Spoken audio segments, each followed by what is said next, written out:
Okay, I think we're past 7, so without further ado, we'll start off with our first case. So I'll hand it over to the group from AIMS Nagpur, Dr. Shika and Dr. Apurva. Over to you. Good evening, everyone. So, a 16-year-old girl, firstborn of a non-consanguineous marriage, who was premorbidly well, presented with complaints of behavioral changes and inability to walk for the past 1 month to us. So, the illness began with the subacute febrile illness 2 months ago. Subsequently, a week later, she developed low mood, withdrawn behavior, excessive sleepiness, followed by progressive difficulty in walking, requiring support while walking, and she had recurrent falls while walking, and subsequently, she had difficulty in maintaining her posture. She used to sway while sitting. Over the last 8 days before admission, she stopped talking, not stopped getting up from her bed, and did not eat or drink anything. There was no history of hallucination, psychotic symptoms, bowel or bladder involvement, any history of trauma to the head. On admission to us, the patient was in an altered sensorium. She appeared dehydrated with sunken eyes and had dry oral mucosa. On CNS examination, her tone was normal. Power was more than 3 by 5 in all the four limbs. She was not cooperative for the formal power examination. Deep tendon reflexes were exaggerated and extensor plantar responses were noted bilaterally. Her pupils were on slightly pinpoint 1.5 to 2 but reacting to light, and no other cranial nerve involvement was noted. During the hospital stay, the patient gradually developed episodes of aggressive behavior and visual hallucination. And so, considering this subacute onset encephalopathy following a prodromal febrile illness in a premorbidly well adolescent girl with pinpoint pupils, pyramidal signs, and psychiatric symptoms, we had her one imaging before she got referred to us, and we did some investigations uh, after reviewing the imaging and history. You So, want me to show the imaging first, or? uh, sir, I'll tell the investigation. So, as patient was dehydrated, she had a hypernatremia, but previously her sodium records were normal, and she had not received any hypertonic fluids in any hospital. And based on that corrections and she developed some hyperchloremia. She also had pre-renal AKI, which the sodium was corrected gradually over 5 days, and that also got resolved. We did CSF, and there were 10 cells, and sugar and protein were within normal limits. Considering some neuropsychiatric symptoms in an adolescent girl who was premorbidly well, although there was no KF ring noted on the torchlight examination, we did serum workup for neurovilson, which also came out to be normal. Her symptoms were not improving, we also worked her up for autoimmune encephalitis and demyelination serum MOG. All of the workup were negative. She had nephritic range proteinuria and hematuria. We did ANA by IF considering CNS lupus as one of the differential, but that was on a on only that was doubtful positive, but 1:100 grade 1. So and homocysteine serum lactate was slightly on the higher side, but the rest of the workup were within the normal limits. uh Okay. for imaging, uh, we considered these differentials at the onset, given the symptoms and some imaging features. So, neurologic Wilson disease, neuropsychiatric SLE. Her symptoms were not improving, so slow viral diseases and SSP were also considered. Toxic metabolic encephalopathy, mitochondrial disease, some atypical leaks, and MOGAD but lower down. All right. Okay. Uh, so we have a few films of external images, and these are the diffusion and ADC panels out here. And you can appreciate predominantly, especially in the central regions of the brain, the basal ganglia, thalamic region, and also the capsular white matter going down to the brainstem. And also possibly in the posterior fossa, you have some areas of high signal intensities on the diffusion wave sequences. Some abnormalities also in the superficial white matter out there in the parietal lobes and centrum semiovale. On the corresponding ADC sequences, not all of them demonstrate complete reversal on ADC. Some of them have facilitated diffusion. Some of them have low signal intensity on the ADC sequences. So a mixed pattern of signal changes on the ADC sequences. I think the extent of abnormalities will be better appreciated on the T2 cell pairs, and you can appreciate on the ADC itself. There is some degree of volume loss in the supra and impediment brain. Yeah, these are T2 sequences. Again, generalized parenchymal volume loss with high signal changes, especially in the coming from bottom to the up. If you look, there is some degree of involvement of the dorsal pons on the left side, middle cerebral peduncle out there. And again, involvement of the brainstem higher up, more confluent changes in the midbrain, going up to the supratentorial structures. We have, again, confluent abnormalities in the deep brain nuclear structures, the capsular white matter, some areas of T2 hypointense signals in the globus pallidi on both sides. And again, I can appreciate some focal abnormalities which were seen on the diffusion wave sequences in the parietal white matter. Yeah, so these are the main changes of the T2 wave sequences, some X factor of prominence of the lateral ventricles, given that there is reduction in the parenchymal volume. Corresponding T, yeah, sorry. Nihal, is there it reminiscence of a panda sign in the mesencephalon? Possibly, but here some degree of red nucleus is involved. I mean, it's not specific. Not specific, yeah.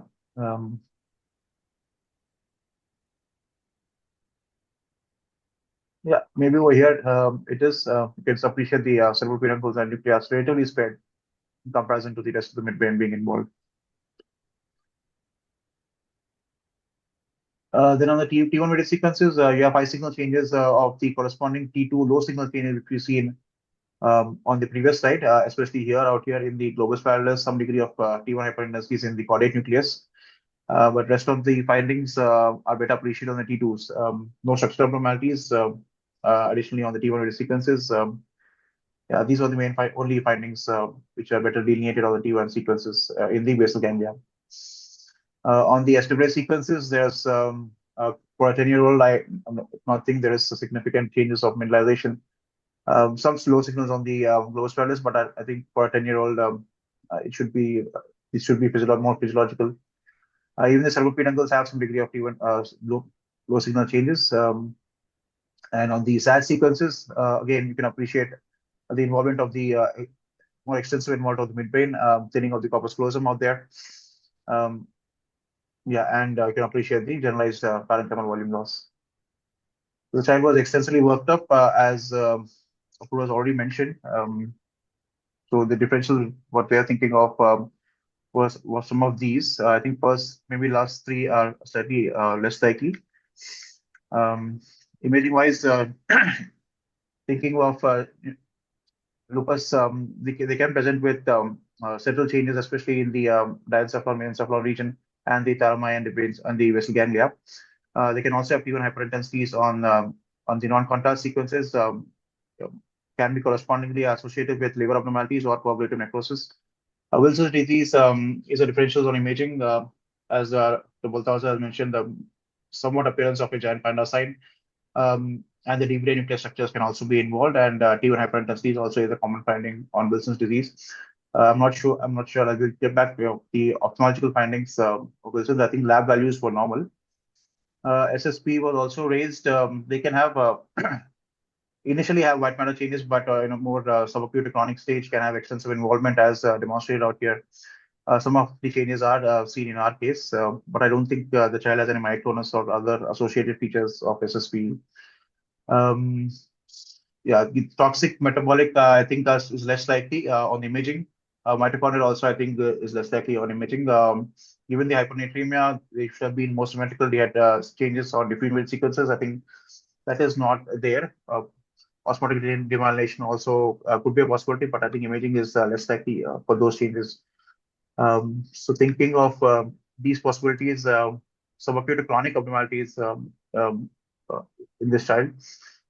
And if anyone has any suggestions or comments, does it? And first of all, do they match any of these features? I think psychiatric conditions, ophthalmological evaluation done. Apoorva, though the labs I think are normal for Wilson. Yes, sir. There was no KF ring on torchlight, as the child was very violent, aggressive. We could not shift her for slit lamp examination. But Okay. ophthalmologist did bedside. Bedside they did not find any KF. Any elevated magnesium ammonia levels, as Praneeth has asked? Magnesium levels we haven't. Magnesium levels were within normal limits, sir. Okay. But ammonia was 89, like not much raised. Okay. And no liver hepatic abnormality from No, ultrasound. sir. No. It was normal. Would the autoimmune component of SLE be possibility? Clinically, does it match? Psych, given the kidney issues, the psychiatric issues, or is it Yes, not significant? after first we saw the MRI and we were also thinking of Wilson's only, but all the workup was negative. No, no, I'm Then asking the SLE. Sorry. yes, sir. And then we started working her up for SLE, but we only ANA was only faintly positive, and the micronephritic range proteinuria and hematuria actually it was hindered with the dehydration that she had Okay. developed AKI. So then later on, now the child has parents have taken discharge against medical advice. So we are not able to do the follow-up, but we wanted to know the radiological differentials. Other than these, if anything else we should have considered. Did Yes, you do Lohan. ANA by immunoblot? No, sir. It was done only by indirect immunofluorescence. It was planned, but C3, C4, and ANA by immunoblot were planned. Could not do it. Because you cannot move forward till you have that. Double-stranded DNA? Sir, we only these investigations were done. That was not done. Right. And what was the reason for the sodium rise?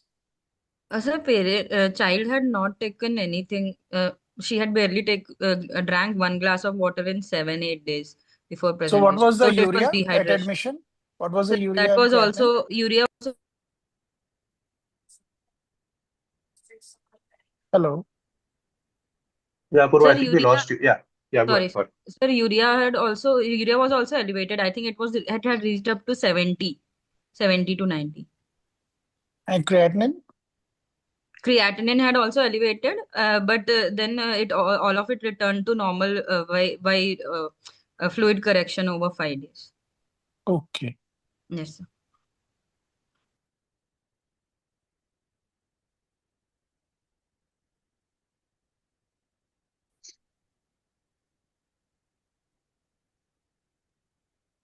Well, the parents have taken the child out of the hospital, so you are stuck in terms of further investigations. I mean, Wilson is just a chameleon, and it's a treatable condition, and it should not be missed. I'm not sure whether you have excluded a Kaiser-Fleischering with your bedside investigation. And I'm not sure whether all neurological Wilson's patients have also hepatic involvement at that stage. So perhaps you could consider genetic investigation or 24-hour urinary copper excretion following, how do you say, penicillamine provocation. Yeah, Dr. Yes, sir. We had done deep penicillamine challenge test. That was also negative. Thank you.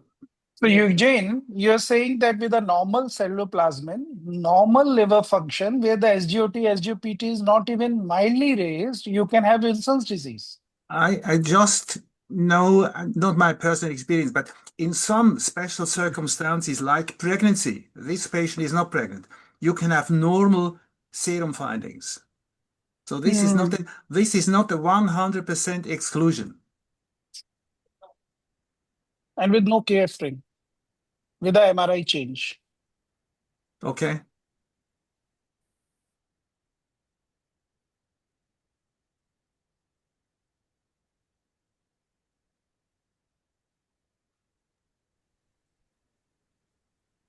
I think so. The opinion is more in favor of Wilson's and SLE. I think. Yeah. And yes, yeah, it is rightly said because formal slit examination was not done. We had planned genetics to completely rule out Wilson because of the imaging findings, and we have also planned further workup for SLE also. So yeah, these are two of our topmost differentials. If anybody else want to add on any other thing, so we can focus on that also. Nihal, can it be pontine myelinosis due to rise of sodium? Is that possible? Yeah, I thought of extra pontine, but they usually Extra. There is pontine as well. So when do you say yeah. pontine? When do you say extra pontine? content component is absent. I mean, I would say absent here. It is more around the ventral belly. It's seen on the if it is affected. It's more on the dorsal aspect. Okay. But usually they are more symmetrical in nature because it's a toxic change, and this such degree of volume loss and diffusion is not consistent. I mean, this mixed pattern of diffusion changes. So some subacute to acute to chronic changes are happening here. This atrophy is due to malnutrition. Digit malnutrition, yeah. But yeah, the diffusion changes are slightly heterogeneous. If it was a single point osmotic demyelination, it should have been more homogeneous, I would say. And they also have some hemorrhages normally, pontine extracorporeal. No. No, I mean, we have seen a case of ODS with pontine hemorrhage, but typically not. So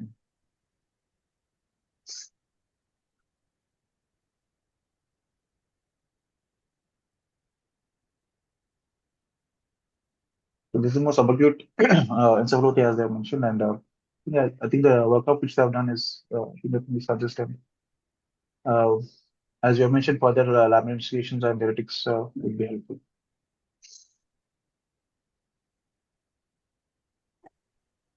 Okay, thank you. Okay, Shita, Yeah. yeah, I don't think we have any other suggestions, so I think you're on the right track, but we'll have to get the child and further work it out. Yeah. Can lupus have these kind of T1 hyperintensities? I was just wondering, this is because of. Yeah, so this is lupus. I put it up. So if they have associated liver condition abnormalities, obviously yes, but sometimes they can have these coagulative necrosis due to chronic ischemic changes over a period of time. Okay. So these are more focal abnormalities. So as what we normally see like cortical lamina necrosis, if there are ischemic changes over a period of time, they can appear like these T1 hyperintensities. Okay. Okay. So it is not ruled out based on the T1 images. As this here has more confluent abnormalities. Right. Okay. Yeah. Thank you. And Wilson's, I mean, over a period of time, it's more confluent in nature, but our child now has more spotty changes of T1. But yeah, both are kept in consideration. Okay. Yeah, if you get any answer, please let us know. If the child comes back or has further follow-up. Yeah, thank you. Thank you.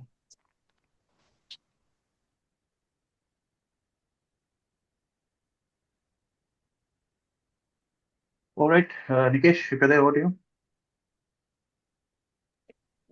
Sir, I'm here. It's a 9-year-old boy brought with who's asymptomatic 2 months ago, had fever for 7 days, was dull, was sleeping excessively, has generalized body pains, had to be lifted and carried by the parents. After the illness had improved, that is 10 days into it, he was able to walk independently, but I noticed his walking was very unsteady and only was for short distance. This is the initial first week. Over the next few days, he lost his independent ambulation. He also had difficulty getting up from floor. He was walking more stiffly. Whatever the walking was there, it was becoming stiff over time, and he was preferring to sit with hip flexed. So overall, a subacute onset walking difficulty, gradually progressive. There's background history of failure to thrive from 3 years of on age.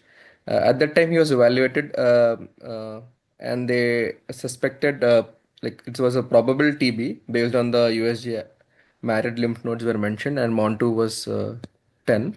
So they had treated with ATT for 6 to 9 months, and then it was said to be resolved.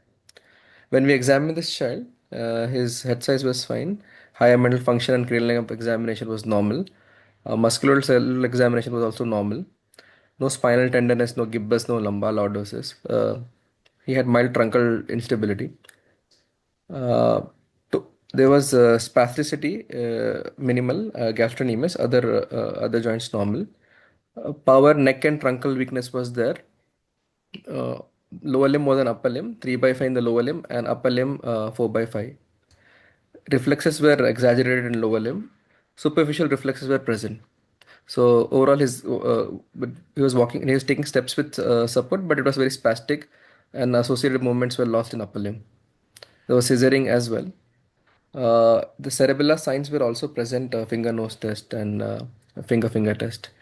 Proprioception, when made to stand, was impaired, uh, like in the form of Rombuck's test. Sensory examination was normal. So overall localization was to cervicothoracic spine, but also some features of cerebellar.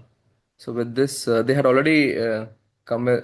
No, with this information, we had done an MRI, CV junction with brain screening. All right, thanks, Anas. T2 and flare sequences out here, and you can appreciate multifocal abnormalities coming down in the, especially in the posterior aspect. You have periventricular, subcortical, cortical regions involved in the occipital lobes, posterior temporal lobes. But predominant changes are in the brainstem and the cerebellum. Focal abnormalities again in the pons, middle cerebral peduncles, peridentate regions out there, and bilateral inferior cerebral hemispheres. The extent of involvement on the SAT sequences can again be appreciated on the vermis out here. And on the flare sequences, you have these tiny abnormalities involving the deep juxtacortical white matter on both sides, with some degree of involvement of the posterior middle capsules. And again, predominant periventricular to subcortical white matter changes more on the left side. And these tiny punctate areas and focal abnormalities in the posterior fossa on both sides. On the SWS sequences, you can appreciate there is some prominence of the medullary veins, though no thrombosis appreciated, but some punctate abnormalities again in the pons and in the inferior cerebral hemispheres on both sides. Post-contrast study, you had some focal enhancement in the posterior hemispheric changes on both sides and the periventricular regions. And these punctate and focal abnormalities, nodal abnormalities, enhancing abnormalities in the posterior fossa, predominantly in the cerebellum on both sides. And some leptomeningeal enhancement along the inferior cerebral hemispheres appreciate here on the last image. Spine was done, complete spine study was done, and on the SAT sequences, you can appreciate, especially in the lower cervical and the thoracic spine, you have the long segment extensive involvement, and on the axial sequences, if the video plays, now you can appreciate again areas of long segment involvement, some involving the ventral horns, but as you come lower down, it is more involving the almost entire cross section of the spinal cord. Okay, coming down lower dorsally, you can again appreciate myelopathy out there. Some degrees of central myelopathy somewhere in the anterior aspect, but yeah, long segment myelopathy predominantly involving the thoracic spine. Post contrast, you can appreciate there is some enhancement of the spinal cord abnormality, especially in the cervical and thoracic region. And yeah, again, there is enhancement or myelitis of the abnormal signal changes, which was appreciated on the T280 sequences.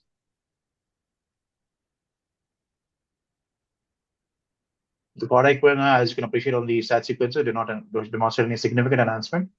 So predominant changes were in the lower cervical and thoracic cord, long segment involvement. With the brain and the spinal cord abnormalities, we thought of possibilities of an inflammatory disorder, hyperinflammatory disorders such as HLH, especially the posterior fossa abnormalities was characteristic, or we thought was characteristic of HLH. Other differentials thought was clippers and slippers can also have these punctate abnormalities in the supratemporal vein. Demyelination was less in terms of the probability, but yeah, we are primarily thinking of these hyperinflammatory disorders. With that, I think the file was worked up. Anas, over to you. Yes, so initially before the MRI, we were wondering if it's some form of demyelinating. But once we saw the MRI, we thought we should work up for although spinal we had not seen previously, but the supratentorial and the microhemorrhages were pointing us towards HLH. So we worked in that manner. Initial CSF was 15, all lymphocytes. We had sent malignant cytology as well, that was negative. We did peripheral workup for HLH as well, triglycerides, ferritin, LDH, ESR, all were normal surprisingly. And bone marrow was also done aspiration biopsy, which did not show any histiocytes. With this, because and MOG and NMO were also sent, which later turned out to be negative. We started the child on IV pulse methylprednisolone, and simultaneously, because we had like previously with previous experience, we had seen that despite the peripheral markers being negative, we've seen it to turn out to be primary HLH. So we did send genetics as well, which uh, we found perforin mutation. It was a homozygous and a pathogenic variant.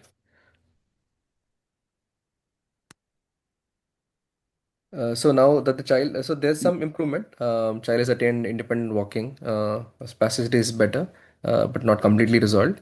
We have not done a follow-up MRI, but now we have involved a hematology team as well. Plan is to treat the child for CNS HLH, and then once remission is there, to go for bone marrow transplantation. So questions were like, how common is spinal findings in HLH? We have seen one case report.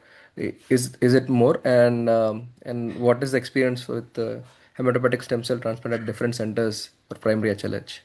We did review some literature, but wanted any personal experience if anyone has. All right. I think the spinal cord that we usually do not screen the spinal cord when we're looking for HLH. So I'm assuming that whatever is there in the brain, similar abnormalities can be seen in the spinal cord. As highlighted here, in this study, you can appreciate that they have seen around I think 3 cases with cord involvement in one study, and 5 with 3 and 1 with cord and cord equinoprotein enhancement. So spinal cord abnormalities again out here also long segment involvement is seen. So what was in the brain, I think, can be seen similarly in the spine. But I don't think we usually screen the spine as commonly as what we screen the brain. That is based on my looking up these cases and this study which was done a couple of years back. So I'll open the case if anyone has seen any again similar findings with spinal cord involvement, and to answer the question of bone marrow transplant.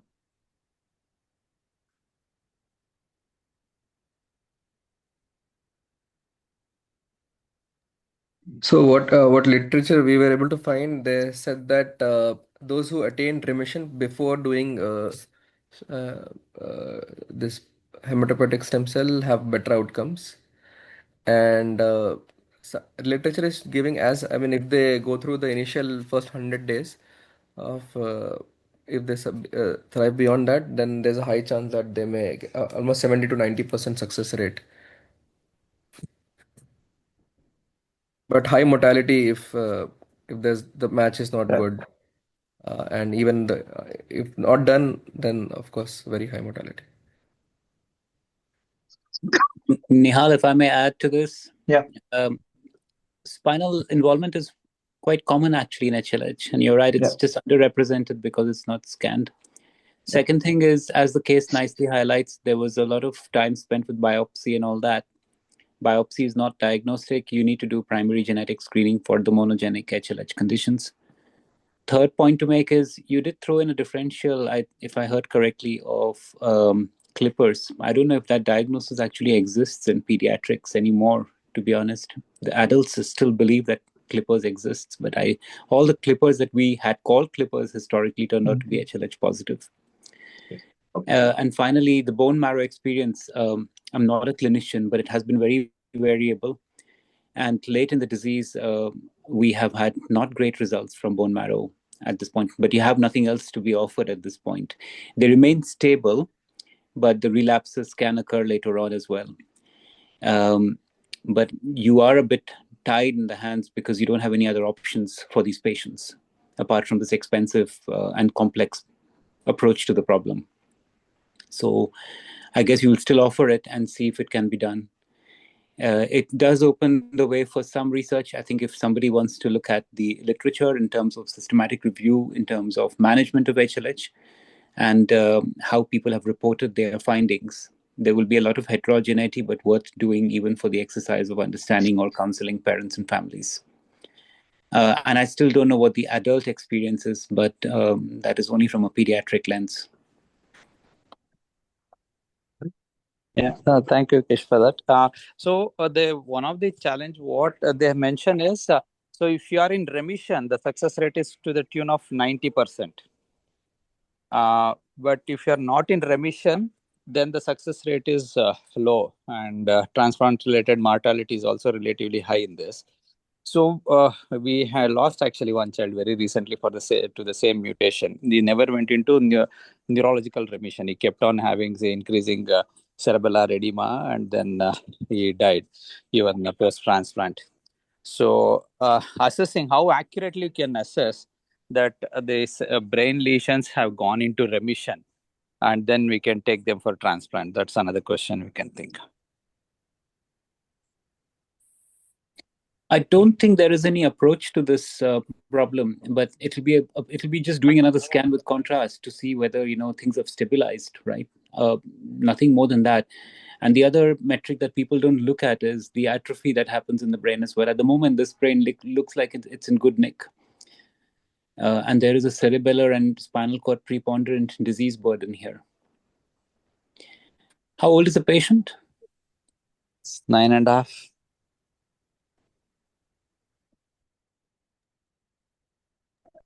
Thank you. But either way, either way, there are no other options, right? No other options. Yeah, sure. Thank you.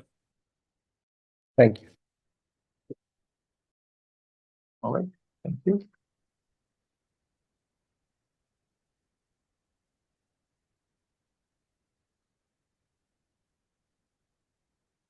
Okay, we'll move to next case. Kesh or Anas, who is picking it up. It's a 9-year-old girl, born to non-consanguineous parents, first in birth order.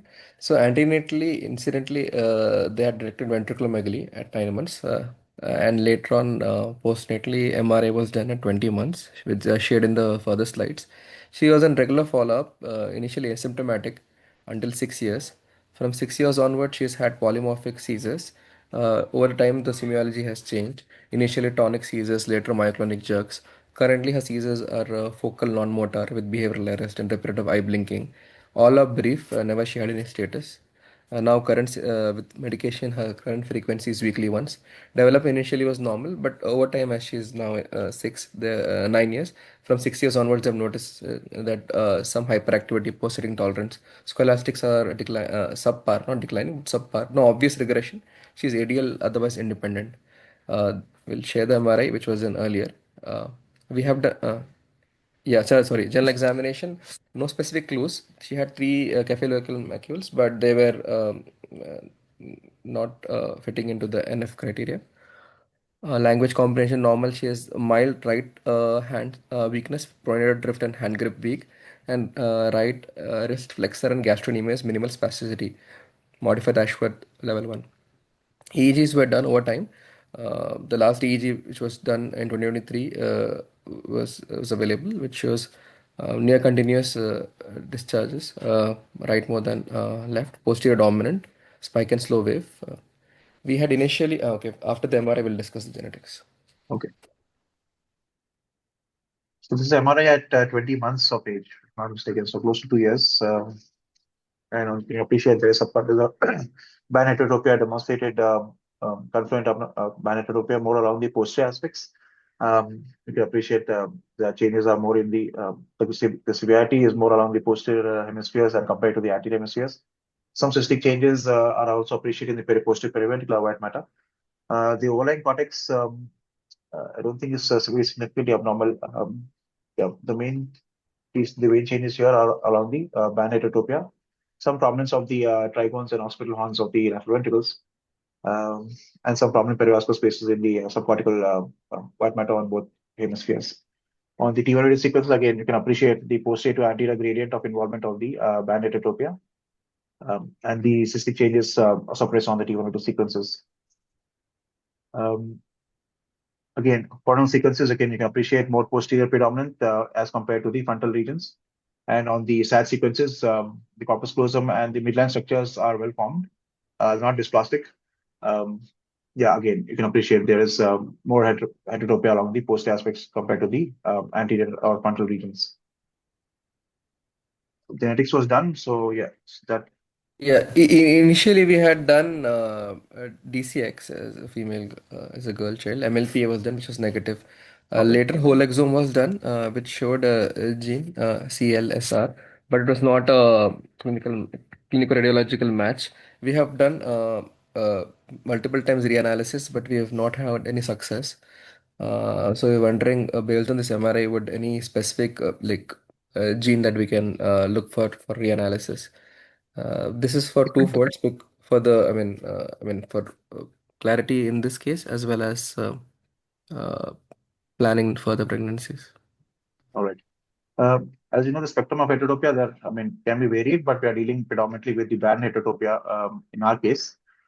So based on imaging, there can be a possibility of genotype phenotype match. If it is more diffuse or anterior predominant, DCX is the more common gene involved. But if it is more along the posterior aspect, as what we have seen in our case, somewhat in our case, the gene to be caused, the more common gene is LIS1 gene. ARX mutation can also have this, but they usually have some ambiguous genitalia and basic gang abnormality, which our case does not have. So this is our case. Again, you have the posterior to anterior severity of gradient of severity. So maybe a possibility of LIS1 to be evaluated, though I think it should have been covered in the whole exome, if I'm not mistaken.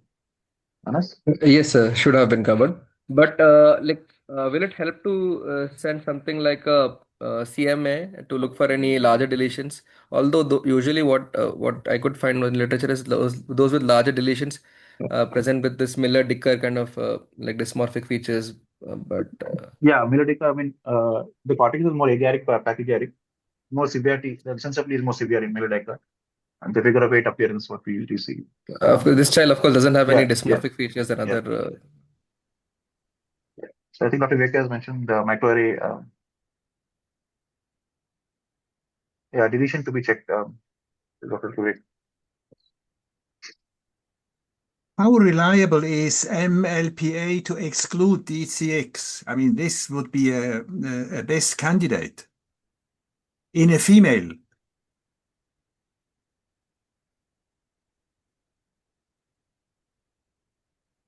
So, I mean, because DCX should be covered again in whole exome as well, but two different testing showing negative. Usually, MLPA should have high fertility because we are only testing for that specific this thing. But I'll check the literature on it.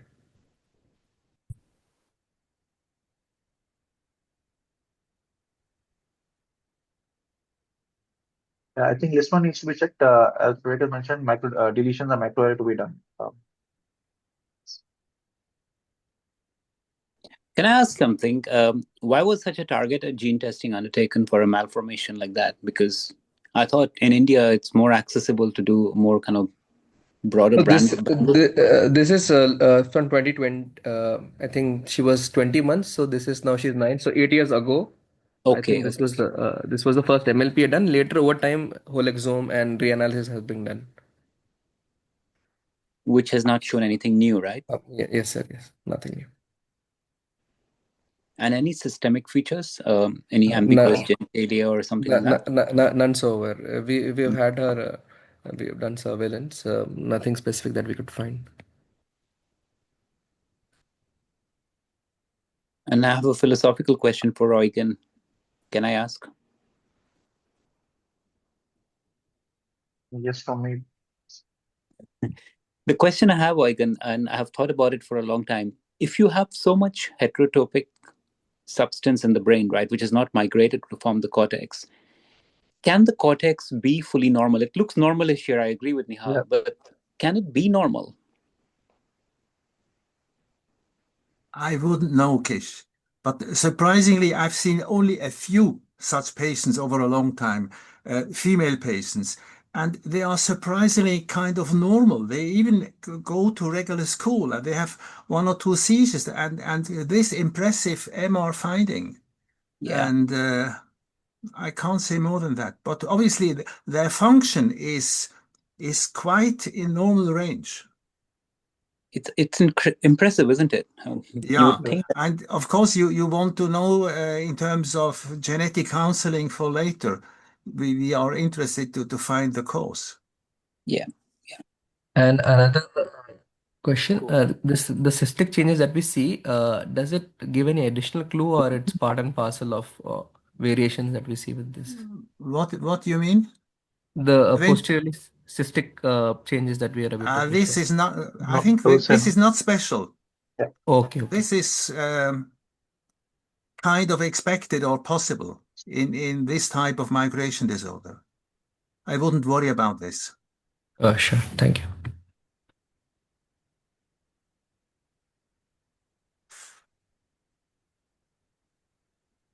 The Kavi Patan raises possibility of somatic mutation rather than germline. Ask for you. Okay, thank you. Okay. Somatic condition would look like this.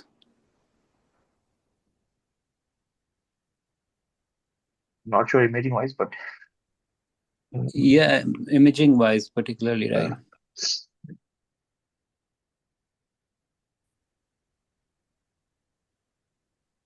It looks like less one, but I think at least we'll go from there and then see. yeah. Hopefully, we should have some answers. Okay. Thank you. If they have any siblings, then you can do an MR, might give you some clues if this, is running in the family in some way or the other.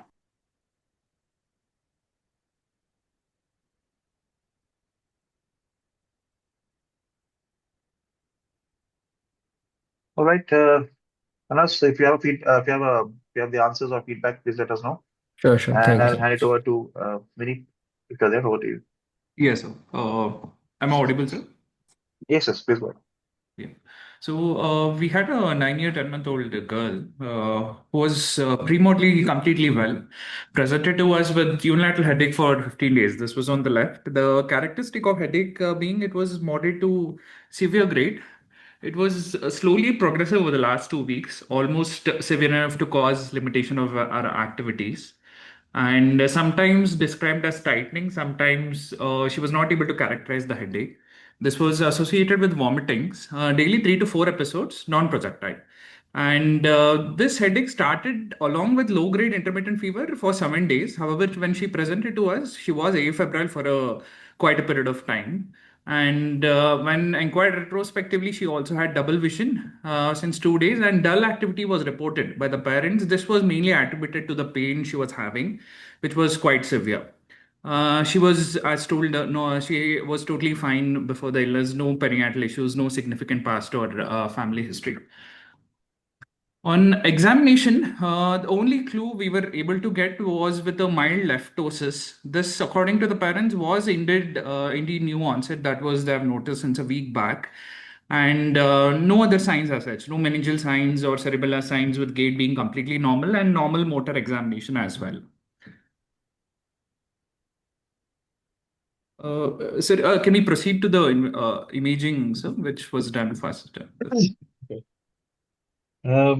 Yeah, focused imaging on the abnormality detected. If you look at the cavernous sinus, especially on the left side, there is some degree of restricted diffusion with T2 hypointense signal changes, especially on the left side. T1 has some heterogeneous hyper to iso-intense signal changes, also demonstrated on the player sequences. Post contrast, we have this diffuse enhancement pattern, some degree of non-enhancing foci, especially centrally, but again more predominant on the left side. The coronal images again demonstrate you have this left cavernous sinus abnormality. On the SAT sequences, there is some extension of the dorsum cellae and the retroclival region, and also enhancement of the tentorium cerebelli on that ipsilateral side. And on post contrast, though this was not a dedicated visual imaging, there was, as you can appreciate, the left intercat artery compared to the right side demonstrates some degree of wall enhancement or wall thickening with inflammatory changes out there. So predominantly left-sided cavernous sinus region with extension out to the dorsum cellular, retroclival regions, causing I think these are the main findings causing the left-sided ptosis and the clinical findings. Differentials, what we thought was a possibility of a infective inflammatory condition, granulomatous disorder. Given the diffusion changes, we raise the possibility of a lymphoma or histiocytosis or LCH. Yeah, these were the main considerations. What we thought was on the imaging spectrum. Tolosa Hunt was also kept in mind, but I'm not sure if it matches the clinical criteria at the time of the first scan.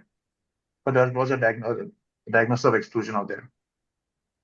With that, I think the child. Sorry, yeah. I think Tolosa Hunt is just a name. Yeah. It's a syndrome. Yeah. So with that, the child was evaluated. What do you? So with this suspicion of a space occupying lesion, especially which is infiltrating the cavernous mass along with arterial wall enhancement, the first differential was obviously inflammatory bar infective. So we decided to proceed with the CSF analysis. However, we did not get a clue on CSF as well. And the bloods, when evaluated, did not reveal much of inflammation. And bloods for malignant cells was also negative, including the CSF. And because of the arteritis which was involved, ANI profile was also sent. That also turned out to be normal. And based on the differential which was given on imaging, that was fungal, she was empirically started on a antifungal that was amphotericin B. And she did symptomatically improved 2 days later after the start of amphotericin, almost no headache for 3 days. However, she presented to us again. This was almost after a week with complaints of headache and vomiting. And this time, we had an examination clue that there was worsening left gaze restriction, that is left lateral rectus palsy, which was observed.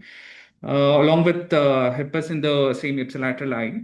So we decided to proceed with the repeat imaging for the same to look for any other clues which would get if the lesion was progressing or not.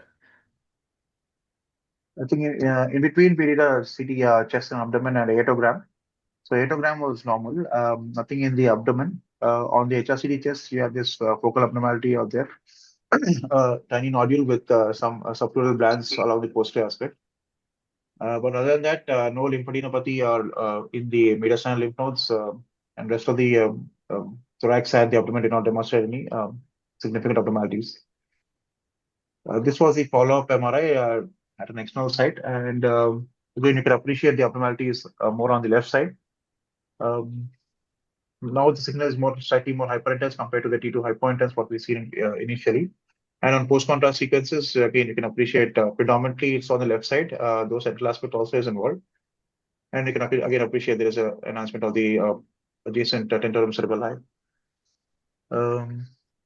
Yeah, so I think similar findings are seen compared to the first scan. Some signal changes which are slightly different what we've seen on the first scan, but in terms of the enhancement and the extent of involvement, yeah, more left-sided involvement is seen on the follow-up scan too.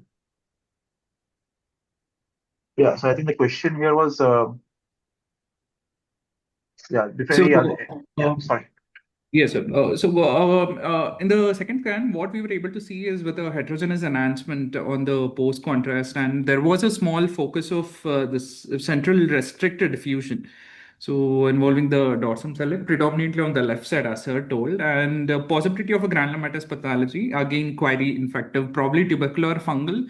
Tubercular, again, it was more empirical diagnosis and empirical treatment based on the heterosity images as well, with an atypical tree in bird pattern and bronchiectatic changes. She was started empirically on TTT along with dexamethasone. The questions regarding this will be the differentials for the same and what are the confirmatory tests.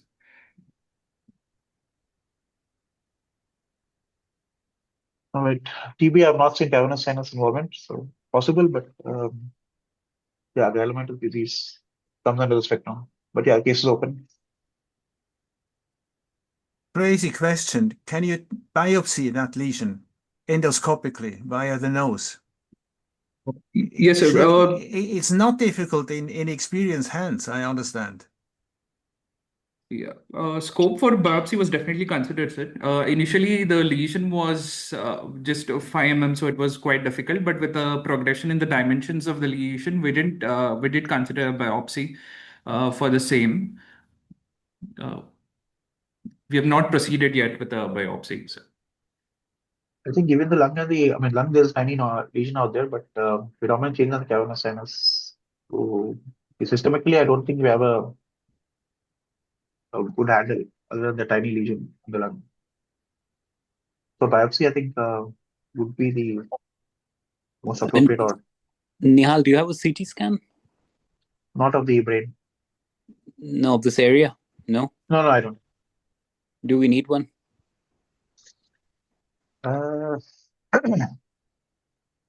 Is it for the erosions in the dorsal cellar, what we are trying to see? Yeah, exactly.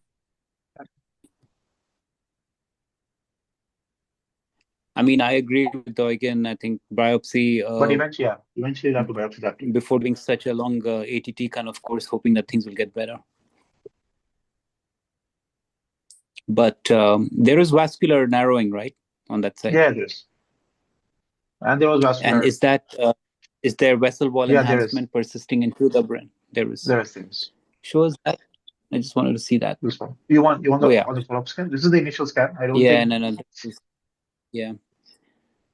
Okay, that is, and no infarcts in the brain yet. No, not yet. Yeah. Sorry. Hello. Yeah, not okay. Please go.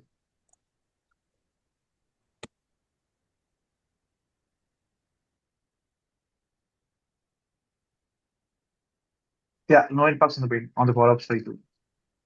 So again, if we are seeing the vessel wall enhancement extending from there, do we have any other differentials at this point? We did consider Wagner's granulomatosis GPA for this because of the granulomatous lesion and arthritis involved. We did send for IgG4. We could not get a confirmation. However, the confirmation is again on the biopsy. That being said.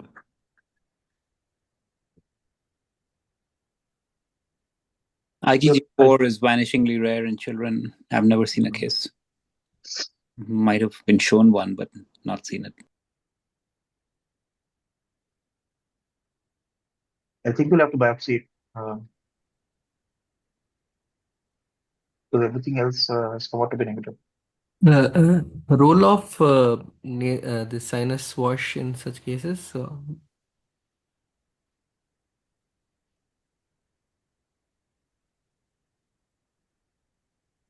Sorry, what will you wash? Antral sign. Yeah, parasign. Yeah. They're kind of clear, They're right? kind of clear, no? Yeah. So, what will you wash? yeah, they're kind of clear. I don't think that's the primary cause or spread of the lesion. But do a CT anyways, because baseline, I think we should know what's happening to the bones around there as well. Yeah. Right. And in fact, I think, Nihal, if we're doing a CT, we should do a CT angiogram as well to look at the blood vessels in another format, right? Two modalities should be used to image the blood vessels. Mm-hmm. And if this child strokes out, at least you have a baseline CT angiogram, which will be the acute test of choice. Yeah. Okay. So, we can maybe do a CT and then consider biopsy eventually. Okay. Right.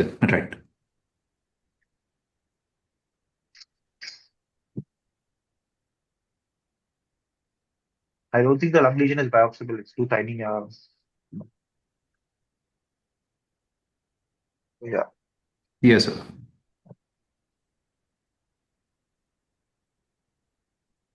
All right. What do you?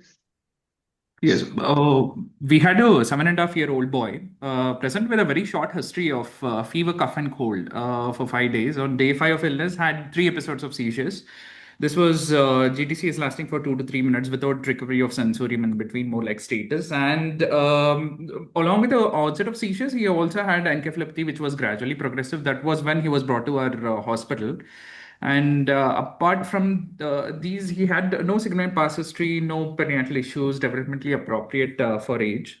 On examination, he had very poor GCS with extraocular movements being full. Upper limb hypotonia was there and lower limb spasticity of bilateral gastrocnemius hamstring with DTRs being brisk. And along with that, he had intermittent dystonia. So from the ER itself, we decided to proceed with the CT as an imaging of choice.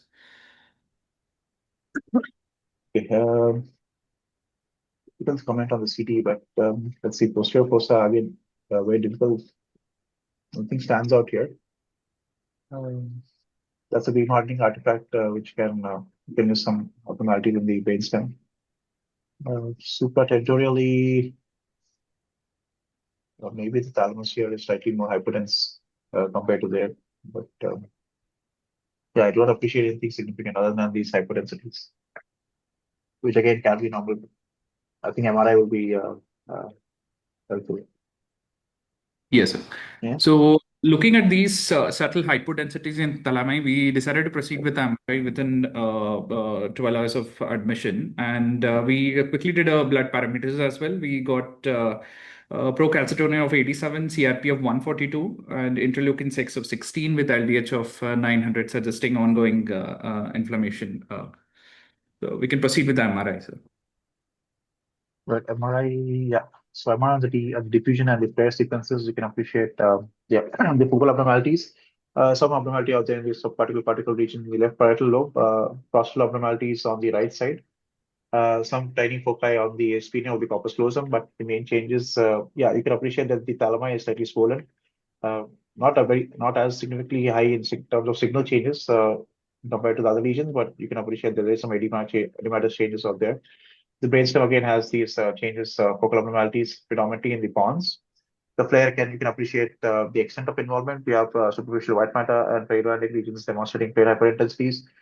We have the thalami, which are demonstrating these edematous changes. And the extent of involvement of the brainstem again can be appreciated on the flare sequences in the bottom three images. Some periventricular changes along the temporal horn on the right side. On the SWA sequences, there was areas of low signal changes on the brainstem abnormalities, particularly on the pons. We did not do contrast. I think wasn't required for a diagnosis. We thought possibilities of a ITE spectrum or ANEC as one of the possibilities, given that the brainstem and the thalamic involvement and the white matter changes. The other abnormalities were predominantly flavivirus-related organisms and also influenza-related organisms, peptides, differentials. Post-infectious ITE spectrum and viral encephalitis were thought of as differentials on the imaging. So not much of dilemma in the diagnosis as such, either from the history or the imaging findings. However, we were able to get a hit on the BioFire panel that adenovirus was positive, and sent for PCR copies. We got around 631,000 copies. And for the same, in view of the copies being very high, almost nearing 10 power 5 copies, we decided to proceed with a cetofovir injection. With the injection, the viral copies did reduce to 1,782, which was done a week later. And in view of ANEC, the child was given tocilizumab in view of non-improvement, followed by IVIG and plasmapheresis as well, 5 cycles. Presently, the child underwent tracheostomy, being shifted to the ward, but the motor deficits as well as the encephalopathy is persistent with minimal improvement.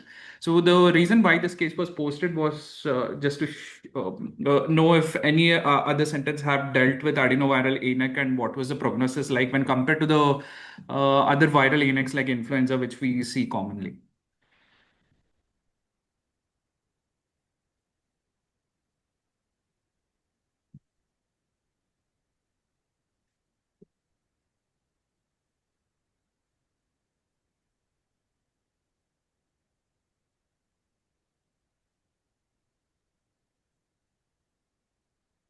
No, I don't think anyone with adenovirus related changes.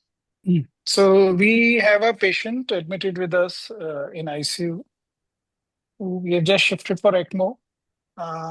And this child had adenovirus induced, not exactly same changes like ANEC, but like infection triggered encephalopathy. But the problem was severe ARDS, 3-year-old boy, and we gave Cidofovir and it didn't work. So like his lungs are still so bad and he's going for ECMO. So that's one child we have still in the hospital. So this is known to work for, I think, immunocompromised patients, post-transplant, immunocompetent. I just feel the problem with the brain has already happened. So it's again that infection triggered. So the damage has already happened in the brain. So Yes, sir. yeah, so treating that virus, not sure how much it will help. And tocilizumab also, there is enough studies and we always try to give it in the first 12, 24 hours after plasmapheresis, IVIG, and with the IL-6, which is not that high, 15. 15 is, Yes. more than 7 is normal, I think. So just double the. Yeah. So Yes. I'm not sure if that will help you further after so many days. Right, sir. So basically the damage has happened.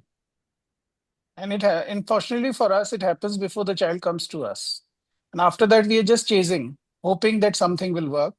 I think what we probably end up is maybe preventing more damage, but that damage is already there. I don't think anything can help. Right, sir. Right. Yeah. Are you considering genetic testing just for the family and future cases? This dominant gene, I can't reproduce it. Or RANBP2. yeah. Yes, sir. We are considering.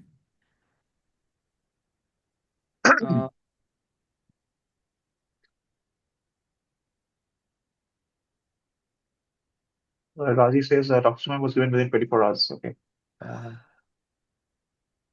Yes, sir. It So was given believe- within 24 hours of the onset of So encephalopathy. believe me, that is also late. So in brain and development, they've published patients with RANBP2 mutations who had known that they will deteriorate in an infection. So then they gave tocilizumab at 6 hour, 12 hour, 18 hour on the patients when they came in. And the ones who were given within the 12 hours, they did much better. And the ones after 12 hours, it didn't work. Okay, sir.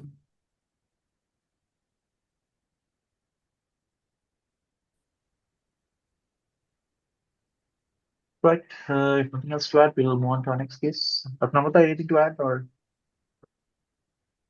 Thought I'm ready. We had a patient last year with the flu-related influenza A-related ANEC, and she did well. She was very sick initially, but with just all the supportive care, we had given her steroids and IVIG. I don't think we plexed her. But initially, the first 3 months, she was similar to what you're describing, except that she may not had the significant hypoxemia and prolonged ventilation that you had. And she's almost 9 months, 10 months out, and she's almost 80% back to her baseline. Her speech, she's able to walk independently. She still has some ataxia, but pretty much better compared to where we really didn't think she would survive the process. She had a lot of hemorrhagic lesions also. But I think this is adenovirus, so it's a different virus. Yeah.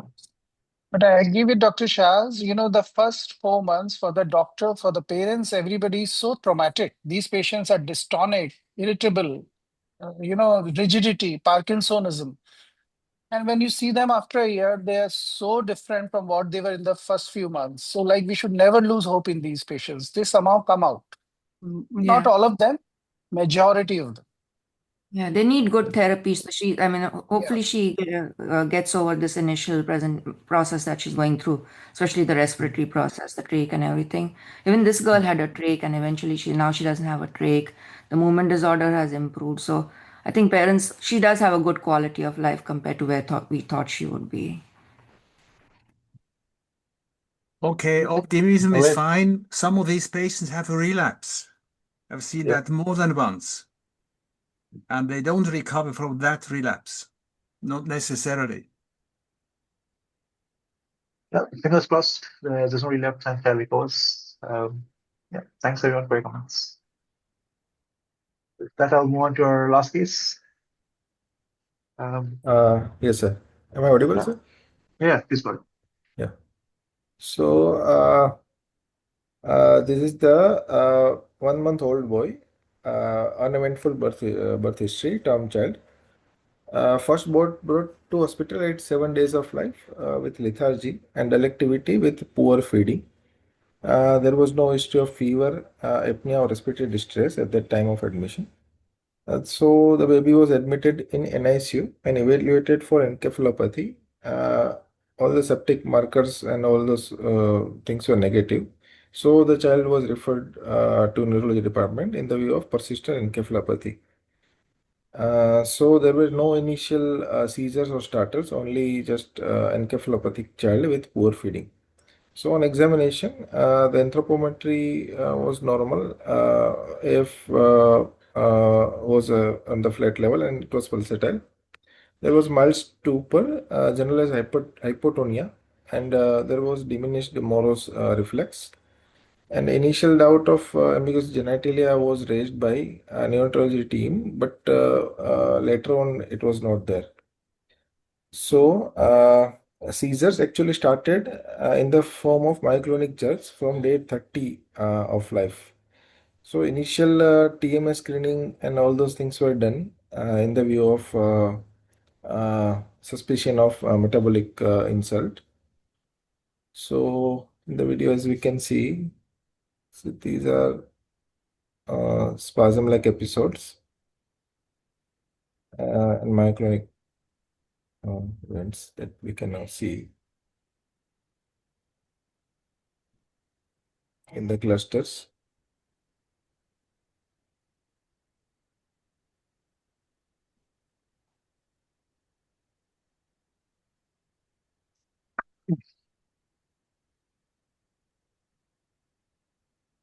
All right. Yeah, I think this child had So MRI brain was done on day 27 of life, and EEG before that it was showing multifocal intellectual discharges. Okay, we'll go. I think two sets of MRIs done a week apart. So this was the first MRI, as Nikesh has mentioned. We have symmetrical changes of diffusion abnormalities in the perilytic region, center of semiovale, the posterior ventral capsule, some degree of shading along the ventrolateral thalami, and also involving the brainstem tracts and going down to into the cerebellum, involving the vermis, middle cerebral peduncles, and inferior cerebral hemispheres, and dentate cerebellar white matter on both sides. Diffusion's ADC sequences, you can appreciate the low signal changes on the ADC sequences of the corresponding high signal changes on the glial sequences. No structural abnormalities on the T1s and T2s. There was some posterior aspect, subdural bleeds. This is likely birth bleed. But yeah, other than those diffusion changes, we do not appreciate any significant abnormalities. Midline structures were formed and normal for a 27-day-old child. Yeah, as we have seen, some retrocerebellar extraction hemorrhage was present. At that point of time, we thought of differentials predominantly involving the corticospinal tracts, pyramidal tracts. NKH was the prime consideration. Spectroscopy wasn't done initially, so the differentials were kept like glycine encephalopathy, mitochondrial TRA disorders, ITP encephalopathy, given that the child has seizures. So these were the main considerations on imaging. I don't think the child had any liver abnormalities. Apicopathies usually are associated with that, but on imaging, they can again have the central pattern of diffusion changes. No lab abnormalities to suggest hyponatremia, but imaging can represent similar findings. 1 week later, again, you have similar changes, slightly more extensive involved in the perineuric regions. But again, you have corticospinal tract, perineal tract involvement going down into the infratemporal brain. T2s did not demonstrate any structural abnormalities. And again, midline SAG, you can appreciate the midline structures are normally formed. This time, spectroscopy was done, and you can appreciate there's a peak around 3.6 parts per ppm. It's an intermediate spectrum. And this is on the short T, usually have been contributed by the minosyl peak. For the intermediate long T, if you see a peak at around 3.6, it is possibly contributed by glycine, likely contributed by the glycine peak out there. With that, we raised the possibility of non-ketotic hyperglycemia, and the child was evaluated. So, so initially TMS was done, that which was normal. So after MRI brain, as we were considering the possibility of NKH, so serum amino acid, plasma amino acid levels were done, and the serum glycine level we found that is elevated. The value was around 563. The relatives refused for the LP, otherwise we were planning for the CSF glycine levels. As we have mentioned, the EEG was showing multifocal intellectual discharges. In screening, that 17 OHP levels were little high, but that can be due to stress and physical, some infection also. So, in the view of that, we have sent the genetics, and that we found the two variants. One is HID1, it was homozygous. But it was not a clinical match. And second one was AMT deletion, that was homozygous, autosomal recessive, and that was matching with the clinical as well as metabolic reports and as well as MRI findings. This is a Um, perfect match, I think. And the history is very typical. You have a normal situation immediately following birth, and a few hours or a few days in a good condition, and then you have a kind of a drop off in a lethargic state and myoclonic seizures, and that's very characteristic. Yeah. Of course, there is a Yes, sir. spectrum. children usually also have hiccups, I think. Yeah,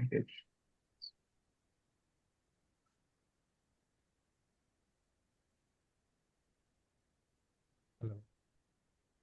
Yeah. any specific question here, Nikhil? Sorry. I think Dr. Srikanth had mentioned that child comes Yeah, under it could attenuated be, sir, NKH. attenuated NKH. Yes. Is that levels are not that high. Yeah, so our child has around 560, so that comes, yeah, just slightly elevated. Yeah. Yeah, any thoughts on attenuated NKH? Sham? Is that a clinical subcategory or based only on the labs?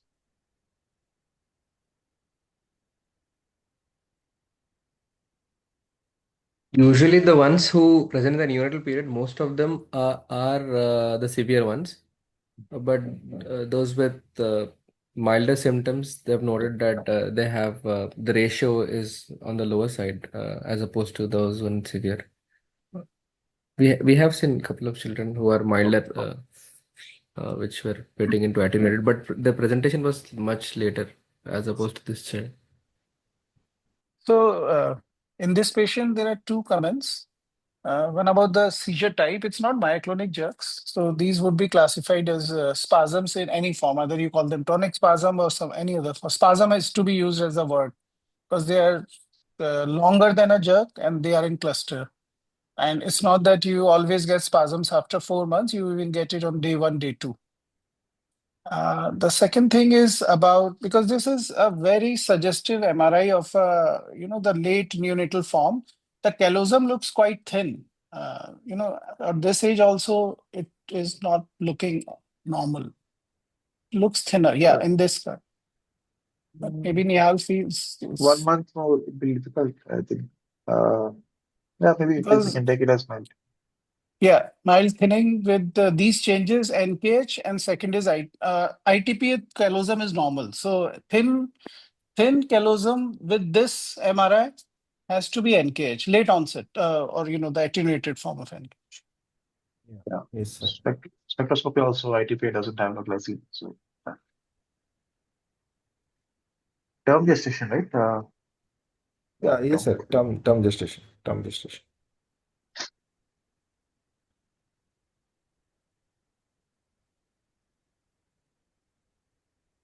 But I would suggest consider whole genome, as there may be another pathogenic intonic variant. Do we need another Yeah, variant? yes, We sir. have a homozygous variant in a known gene.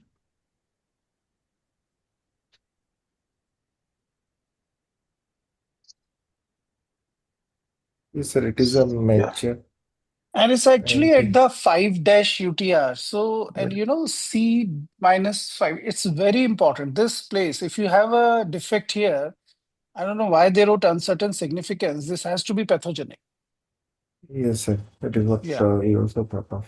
Yeah, 5' -58C. This has to be pathogenic. Could you explain that, Vivek, for Adonis? I mean, you can simplify it. No, it's more, at the start or the end of the nucleotide change. Yeah. So 5' is more at the start. So Okay, yeah, those 3' are ones which are at the junction of, so you have the exons and you have the Yeah. introns in between. So Yeah. exons are the functioning part, introns are not. But at the junction of exon and introns, you have this splice sites. Yeah. And when you write minus, I think it means somewhere beyond the exon. So you don't write it, minus or plus. That's when it's beyond the exon. So those places or the start 5', these are important areas. These are considered to be pathogenic because the whole chain disrupts. So if you have a missense like the one before, the HID one, Yeah. there is a missense. So the So exon 7, C is codon, G is glycine. Glycine is gone into alanine, is it? I forgot. Yeah, I think alanine. Yeah. And the P is the protein. Mm. G to adenine. So sorry, guanine to adenine, and guanine to adenine. And from codon, you go to the P. P is the protein, which changes from glycine to serine. Glycine right? to serine. Yeah. So it's a missense. So those may be homozygous. Still, they might not be important. But if you have this here in the 5' at the start or 3' at the end, or is minus in between exon and intron, those are important, and it's matching. It's matching. I think the reason they have mentioned is the VUS is because although it is in the UTR, the other evidence as per the NOMAD library and functional studies were not done for this variant. Otherwise, yes, what you said makes sense, sir. Right. Thanks, Vivek. And he says you need intonic sequences, ideally, or protein, sorry. Satayu says, yeah, likely pattern location. Yes, sir. We'll consider. Yeah. Sure. So, clinical, radiological, and genetic match. So, yeah, that's our last piece. Thank you. Thank you very much. And we shall reconvene in a couple of weeks' time. Till then, see you and have a good night and a good weekend.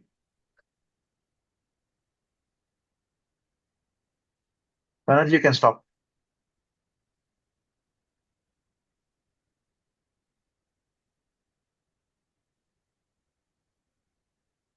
Bye, good. Bye-bye, Nihal. Thank you Bye. very much. Thank Thank you you. very much.